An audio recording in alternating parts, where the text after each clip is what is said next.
Asi tayfasında, deməli bunlar Omo vadisində yaşayan bir tayfalardır.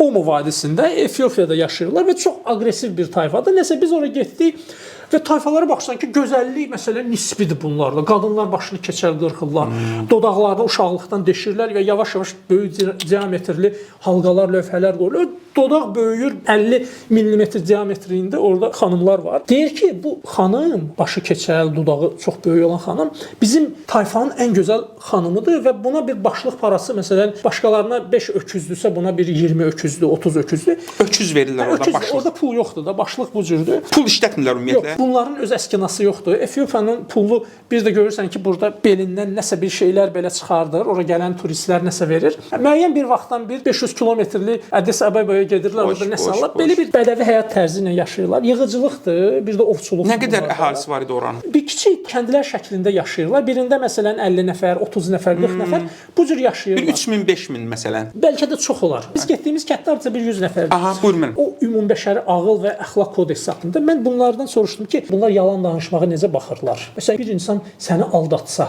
Ay son. buna necə baxırsınız? Bu sizə görə yaxşıdırmı?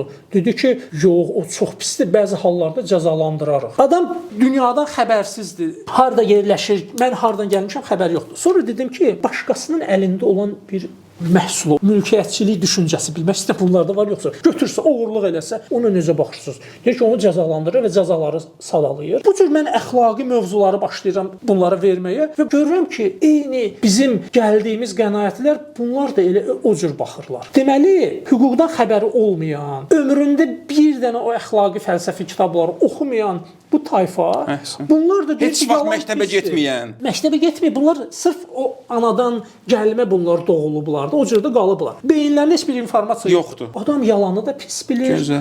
Adam müəyyən deyir ki, yox, bu olmaz. Mülkiyyətçilik düşüncəsi bu adam. Bu mənimdir.